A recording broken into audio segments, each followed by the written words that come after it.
பூஜ்யாய Sri ராகவேந்திராய சத்யதர்ம ரதாயச பஜதாம் கல்பவருட்சாய நமதாம் காமதேனவே.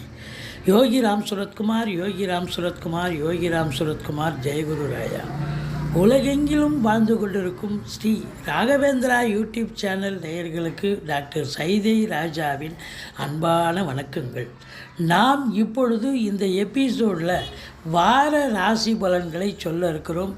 April 22 முதல் 28 வரைக்கும் உள்ளடக்கிய நாட்களுக்கு கிரகங்கள் எப்பேற்பட்ட பலனை வழங்கப் போகிறது என்பதை ஒவ்வொரு ராசியாக பார்க்கலாம் வாங்க. அதற்கு முன் எங்களுடைய சேனலை பார்த்து கொண்டிருக்கும் அன்பர்கள் இதுவரைக்கும் சப்ஸ்கிரைப் செய்யாதவர்கள் சப்ஸ்கிரைப் செய்து கொள்ளும்படி கேட்டுக்கொள்கிறோம். ரைட் சைடில் சப்ஸ்கிரைப் இருக்கும், பெல் பட்டன் இருக்கும், ரெண்டுத்தையும் ப்ரெஸ் பண்ணிங்கன்னா அடுத்த நொடியே எங்களுடைய வீடியோ உங்களை நோக்கி வர துவங்கிவிடும்.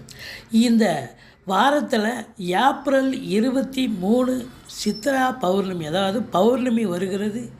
இது சித்திரை மாத பௌர்ணமி, மிக விசேஷம். வாங்க ராசிக்குள் செல்லலாம்.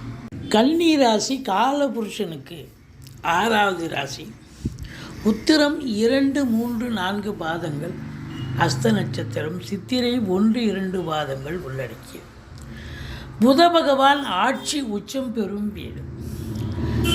இந்த வார கிரகங்கள் இந்த கன்னி ராசிக்கு சுமாரான பலனை தருமா, இல்லை அற்புதமான பலன்களை வாரி வழங்குமா, கிரகங்களுடைய நிலை எப்படி இருக்கிறது என்று பார்த்தோமானால், ராசியில் கேது, 7ஆம் இடத்தில் ராகு சரியல்ல. சனி 6ல் இருப்பது ராஜயோகத்தை தரும், விபரீத ராஜயோகத்தை நல்லது செய்வார். குரு 8ல் இருக்கிறார். இருந்த போதிலும் குரு பார்வை கோடி நன்மையை தரக்கூடிய 2ஆம் இடம் 4ஆம் இடத்தை பார்ப்பதால் மிக சிறப்பாக நல்லது செய்யக்கூடிய ஒரு அமைப்பு அப்படின்னு சொல்லலாம். இந்த கன்னி ராசியில் பிறந்தவர்களுக்கு இந்த வாரம் ஓரளவுக்கு நன்மைகள் நடக்கும் அப்படின்னு சொன்னால் மிகையாகாது. ஆனபோதிலும் மிகுந்த எச்சரிக்கையோடு இருக்க வேண்டும். ராசியில் கேது, உங்களுக்கே பார்த்தீங்கன்னு சொன்னால் பெரிய இன்வால்மெண்ட் எதுலேயும் இருக்காது. உங்களை நீங்களே கொஞ்சம் தாழ்வு மனப்பான்மை இருக்கும். நம்மளால் இது முடியுமா, செய்வோமா அப்படின்னு உங்களை நீங்களே குறைச்சலாம் எடை போட்டுப்பீங்க. கேது இருந்தால் அப்படி ஒரு நிலை. ராகு அதுக்கு ஆப்போசிட், பிரம்மாண்டத்தை கொடுக்கக்கூடியவர், பிரம்மாண்டத்தினுடைய எல்லைக்கே போகக்கூடிய ஒரு அமைப்பு. இப்போ 7ஆம் இடம் என்பது ராகு இருக்கார் அப்படின்னா உங்கள் வாழ்க்கை துணைக்கும் உங்களுக்கும் கருத்து வேறுபாடு வரும்.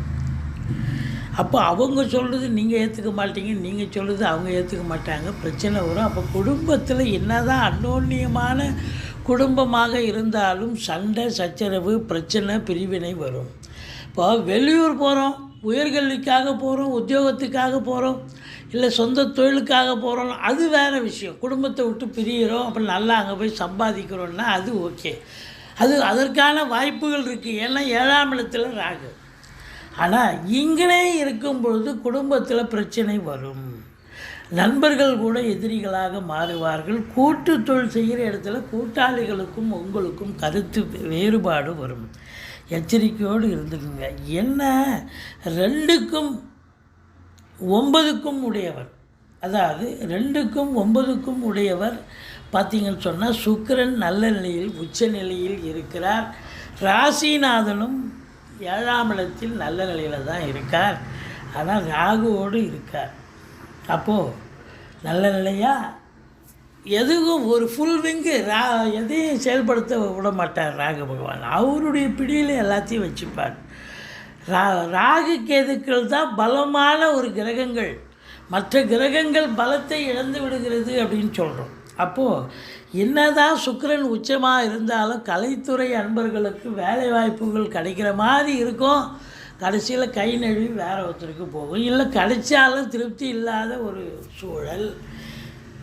அதே நேரத்தில் உங்கள் ராசிநாதன் 7ஆம் இடத்துல போய் அமர்ந்திருக்கிறார். வாழ்க்கை துணை 7ஆம் இடத்து அதிபதி 8க்கு போயிட்டார். வாழ்க்கை துணை அல்லது மனைவி மூலம் உங்களுக்கு நல்லது நடக்கும். ஒன்று அவங்க பிறந்த வீட்டிலேருந்து லிக்விட் கேஷோ ஜுவல்ஸோ கொண்டு வருவாங்க, அல்லது அவங்க வேலை பார்க்குறவங்களா இருந்தால் வேலை பார்க்குற இடத்துல ப்ரமோஷன், இன்க்ரிமெண்ட் கிடைக்கும்.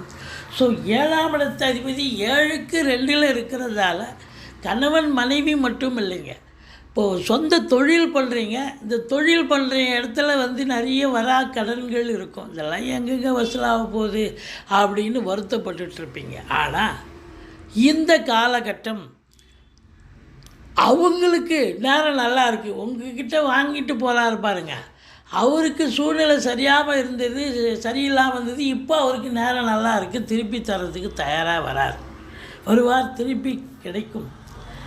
அப்போது உங்களை பொறுத்தவரையிலையும் இந்த சனி பகவான் 6ல் இருக்கிறார். விபரீத ராஜயோகம் அப்படின்னு சொன்னால் இந்த பிள்ளைகளுடைய பிள்ளைங்க இருக்காங்க, 35 வயசுக்குள்ளே இருக்கிறவங்களுக்கு தேடல்கள் என்பது வசப்படும். இப்போ அவங்க வந்து வேலைக்காக இன்டர்வியூ அட்டன் பண்ணுவாங்க, எக்ஸாம் எழுதுவாங்க, யூபிஎஸ்சி டிஎன்பிஎஸ்சி எக்ஸாம் எழுதுவாங்க, நீட் எக்ஸாம் எழுதுவாங்க. இப்படி அவங்களுடைய தேடல்கள் என்பது எக்ஸாம்பிள் செலெக்ஷன் ஆகி வேலை வாய்ப்பு கிடைக்கும். அது மட்டும் இல்லை, இப்போ ஸ்போர்ட்ஸில் ஈடுபாடு இருக்கும் இவங்களுக்கு, அந்த ஸ்போர்ட்ஸில் இவங்க ஜெயிக்க முடியும்.